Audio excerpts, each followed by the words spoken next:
अगले दिन पानामा की हुकूमत ने एक शख्स को मेरा रहनुमा बनाने के लिए भेजा।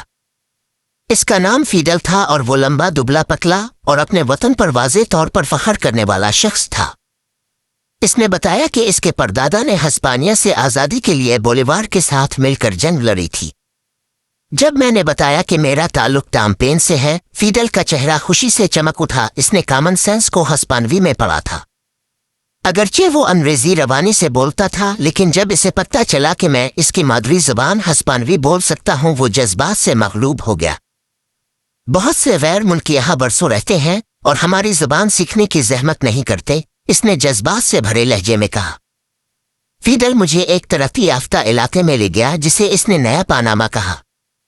शीशे और स्टील से बनी बुलंद उबाला इमारतें चमक रही थी। जब उसने बताया कि पानामा में रियो ग्रांडे के जुनूब में किसी भी मुल्क से ज्यादा बैन अल-अक़वामी बैंक है। हमें अक्सर अमरीकी स्विट्जरलैंड कहा जाता है, इसने मुस्कुराते हुए कहा। हम अपने क्लाइंट्स से बहुत कम सवालात करते हैं। जब सूरज बहरुल काहिल की तरफ ढल रहा था, हम एक सड़क पर चले जो खलीज के किनारे किनारे चलती थी। पानी पर जहाज़ों की एक लंबी कतार खड़ी थी। अपनी बारी के इंतजार में मैंने पूछा कि क्या नहर में कोई मसला है। फीडल हंसा। ये हमेशा ऐसा ही होता है, जहाज दिन रात कतार में खड़े रहते हैं।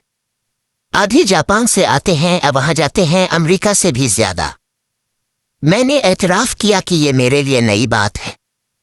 इसने कंधे उचकाए। ज्यादातर शुमाली अमरीकी अपनी सरहदों से बाहर की दुनिया के बारे में बहुत कम जानते हैं। हम एक खूबसूरत पार्क में रहे जहां बोगेनविलिया पुराने खंडात पर लपेट हुई थी।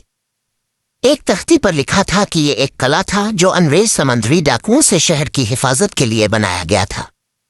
करीब ही एक खानदान शाम के पिकनिक की तैयारी कर रहा था। एक जोड़ा, उनके 2 बच्चे और एक बुजुर्ग शख्स, गालिबन दादा। उनकी पुरसुकून खुशहाल तस्वीर ने मुझ में एक खामोश हसरत जगाई। जब हम उनके पास से गुजरे, वालिदैन ने हाथ हिलाया और अंग्रेजी में सलाम किया।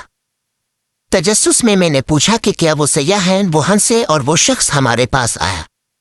मैं कैनाल जोन में तीसरी नस्ल से हूँ, इसने फख्र से कहा। मेरे दादा इसके क़याम के कुछ साल बाद यहाँ आए थे। वो जहाज़ों को तालों से गजरवाने वाली ट्रैक्टरों को चिल्लाते थे। इसने बुजुर्ग शख्स की तरफ इशारा किया जो बच्चों के साथ पिकनिक टेबल तैयार करने में मसरूफ था। मेरा बाप एक इंजीनियर था और मैंने इसी रास्ते पर चलना इख्तियार किया। इसकी बीवी बच्चों और ससुर के साथ मसरूफ थी। उनके पीछे सूरज चमकते समंदर में डूब रहा था, एक ऐसी तस्वीर जो मोने की पेंटिंग की याद दिलाती थी। मैंने पूछा कि क्या वो अमरीकी शहरी है। इसने हैरत से मेरी तरफ देखा। बिल्कुल, कैनाल जोन अमरीकी इलाका है। इसका बेटा दौड़ता हुआ आया और बताया कि खाना तैयार है। क्या आपका बेटा यहाँ चौथी नस्ल होगा? मैंने पूछा। इसने अपने हाथ दुआ के अंदाज में झूले और आसमान की तरफ उठाए। मैं हर रोज खुदा से दुआ करता हूँ कि इसे ये मौका मिले। जोन में जिंदगी एक ख्वाब की तरह है। फिर उसकी निगाह फीडल पर जिन गई, लेकिन वो आमिर तोरेहोस बहुत हलचल मचा रहा है, खतरनाक आदमी। बेसोचे समझे मैंने हिस्पानवी में कहा। अलविदा। उम्मीद है अब और अब का खानदान यहाँ अच्छा वक्त गुजारे और पानामा की सकाफत के बारे में सीखी। इसने नफरत भरी निगाह से मेरी तरफ देखा। मैं उनकी जबान नहीं बोलता। इसने तंजिया कहा, फिर मुड़ा और अपने खानदान की तरफ चला गया। फीडल मेरे करीब आया। इसने मेरा कंधा थपथपाया और जोर से दबाया। ओ शुक्रिया, इसने सरगोशी की। बाद में फीडल हमें एक कच्ची बस्ती में ले गया जिसे इसने गरीब इलाका करार दिया। बदतरीन नहीं, इसने वाजे किया। ओ लेकिन अब समझ जाएंगे। सड़क के किनारे लकड़ी के झोंपड़े थे जिनके इर्द गिर्द गंदे पानी की नालियां थीं, घर जैसे दलदल में डूबे हुए टूटे फूटे जहाज हों। सवांद और गटर का बदबू हमारी गाड़ी ने भर गया। पेट फूले बच्चे हमारे साथ साथ दौड़ रहे थे। मुझे चाचा ओ कहकर पैसों की भीख मांग रहे थे। ये मंजर मुझे जकार्ता की याद दिला गया। दीवारों पर गिराफिती थी, कुछ पर मोहब्बत करने वालों के नाम दिल के निशानात में, लेकिन ज्यादातर अमेरिका के खिलाफ उससे भरे नारे थे। गर्मबो घर जाओ, हमारी नहर को गंदा करना बंद करो। चचा साम गुलामों का मालिक ऊ और ऊ निक्सन को बताओ कि पानामा वियतनाम नहीं है। एक नारा जो मेरे दिल को ठंडा कर गया वो था, आजादी के लिए मौत मसीह का रास्ता है। उनके दरमियान उम्र तोरेहोस के पोस्टर्स चस्पा थे। अब दूसरी तरफ फीडल ने कहा, मेरे पास सरकारी कागजात हैं और अब अमरीकी हैं तो हम जा सकते हैं।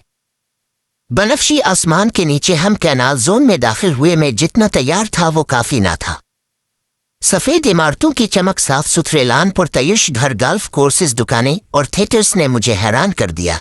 सच्चाई ये है, फीडल ने कहा, यहाँ सब कुछ अमरीकियों का है।